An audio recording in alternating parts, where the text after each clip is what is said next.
সভাপতিত্ব করছেন বাসন থানা বিএনপির সংগ্রামী সহসভাপতি মোহাম্মদ শহীদুল ইসলাম ভাই। আর আমাদের এই সভায় উপস্থিত আছেন 14 নং ওয়ার্ড বিএনপির সংগ্রামী সাধারণ সম্পাদক মোহাম্মদ রফিকুল ইসলাম সিকদার। আরো উপস্থিত আছেন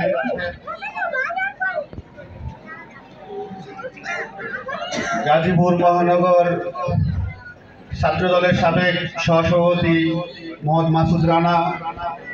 উপস্থিত আছেন গাজীপুর মহানগর ছাত্রদলের সাবেক সহসভাপতি লিঙ্কন। উপস্থিত আছেন মহানগর স্বেচ্ছাসেবক দলের সিনিয়র সহসভাপতি নাজমুল হাসান বাবু। উপস্থিত আছেন বাসন থানা স্বেচ্ছাসেবক দলের অন্যতম যুগ্ম আহ্বায়ক সভাপতি ময়না এবং উপস্থিত আছে ছাত্র দলের সাবেক সভাপতি গাজীপুর মহানগর আলামিন। উপস্থিত আছে আমাদের স্বেচ্ছাসেবক দলের অন্য নেতারা কালাম, পাবেল এবং 14 নং ওয়ার্ড সাধারণ জনগণ দলবল নির্বিশেষে যারা আছেন এবং সম্মানিত উলামায়ে কেরাম, সবাইকে জানাই আমার প্রাণপ্রিয় সংগঠন স্বেচ্ছাসেবক দলের পক্ষ থেকে শুভেচ্ছা অভিনন্দন। আপনারা সবাই অবগত আছেন আমাদের নেত্রী, আমাদের মা সমতুল্য বেগম খালেদা জিয়া গুরুতর অসুস্থ অবস্থায় রাজধানীর এভার কেয়ার হাসপাতালে নিবিড় পর্যবেক্ষণে আছেন, সিসিউতে আছেন এবং সারা বাংলাদেশে তার জন্য তার সুস্থতা কামনায় সারা বাংলাদেশে দলবল নির্বিশেষে আল্লাহ তাআলার কাছে সুস্থতা কামনা করতেছেন এবং বাংলাদেশের বাইরেও বিভিন্ন রাষ্ট্রে তার জন্য দোয়া মাহফিল করা হচ্ছে তার সুস্থতার জন্য। আর সারা বাংলাদেশ আল্লাহ তাআলার কাছে একটি কামনা করতেছেন যেন অতি শীঘ্রই আমাদের নেত্রী, আমাদের মা সুস্থ হয়ে আবার আমাদের মাঝে ফেরত আসেন। গতকালকে আমরা দেখছি জয়দেবপুর রাজবাড়ী মাঠে গণমুনাজাতের আয়োজন করা হয়েছে এবং ওই স্থানে বিএনপি ছাড়াও অন্যান্য দলের নেতারা উপস্থিত ছিলেন। তার সুস্থতার জন্য এনসিপি বলেন, জামাত বলেন, শুধু আওয়ামী লীগ বাদ দিয়ে, ফ্যাসিস্ট বাদ দিয়ে সবাই তার সুস্থতার জন্য দোয়া কামনা করছেন। আজকে রাজধানী এভার কেয়ার হাসপাতালে তাকে দেখার জন্য বাংলাদেশের সেনাপ্রধান যাচ্ছে,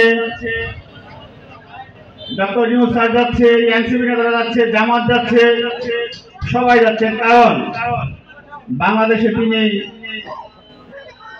শুধু বাংলাদেশ নয়, সারা বিশ্বে একজন নেত্রী যিনি কিনা সবার কাছে গ্রহণযোগ্য। এরকম নেত্রী এই বাংলাদেশে আর ছিল না, আসবেও না। আমাদের বিএনপি একটি দেশপ্রেমিকের দল। আমাদের বিএনপির চেয়ারপারসন বেগম খালেদা জিয়া একজন দেশপ্রেমিক নেত্রী।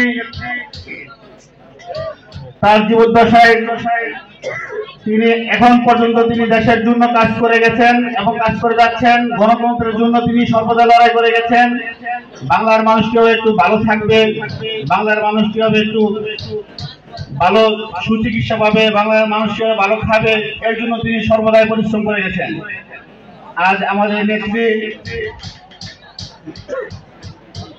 একমাত্র এই নেত্রী গণতন্ত্রের জন্য লড়াই করে গেছেন এবং তিনি সবচাইতে বেশি অত্যাচারিত। তিনি অতি অল্প বয়সে তার স্বামীকে হারিয়েছেন আমরা জানি এবং গণতন্ত্র পুনরুদ্ধার আন্দোলন করার সময় তিনি তার আদরের সন্তান কুকুকে হারিয়েছেন। তিনি কারাবদ্ধ অবস্থায় থাকা অবস্থায় তার মাকে হারিয়েছেন। তিনি তার বাসস্থান হারিয়েছেন। আওয়ামী লীগ সরকার ক্ষমতা আসার পরে তাকে বাসা থেকে বাইর করে দেওয়া হয়েছিল। আজ আমাদের নেত্রী অসুস্থ অবস্থায় আছে, আমরা সবাই দোয়া করব আল্লাহ তাআলা যেন তাকে অতি দ্রুত সুস্থ দান করে। এবং আমরা দোয়া করব সাবেক আমাদের প্রতিষ্ঠাতা প্রেসিডেন্ট জিয়াউর রহমানের জন্য আল্লাহ তাআলা যেন তাকে মাগফিরাত দান করেন। এবং আমরা দোয়া করব আমাদের নেতা জনাব তারেক রহমানের জন্য আল্লাহ তাআলা যেন তাকে ধৈর্যের তৌফিক দান করেন এবং অতি শীঘ্রই আমাদের দেশে আল্লাহ তাআলা তাকে ফিরে নিয়ে আসেন। এবং আমরা দোয়া করব আমাদের পিতামাতার জন্য, এবং আমরা দোয়া করব যেন অতি শীঘ্রই আমাদের নেত্রী আবার আমাদের মাঝে ফেরত আসেন এবং সামনে নির্বাচনে আমাদের সাথে অংশগ্রহণ করতে পারেন।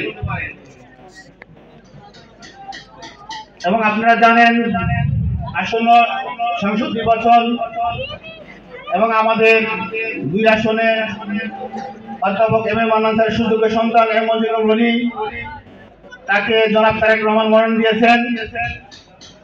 আমরা সবাই ধানের শীষে ভোট দিয়ে তাকে জয়ী করে ইনশাআল্লাহ আমাদের 2 আসনে এমপি হিসেবে গণ্য করবে ইনশাআল্লাহ। এই কথা বলে আমি আমার সংক্ষিপ্ত শেষ করছি। বাংলাদেশ জিন্দাবাদ, বেগম খালেদা জিন্দাবাদ, শহীদ জামার হোক, তারেক রহমান ফিরে এসে বাংলাদেশে। সবাইকে ধন্যবাদ। আসসালামু আলাইকুম।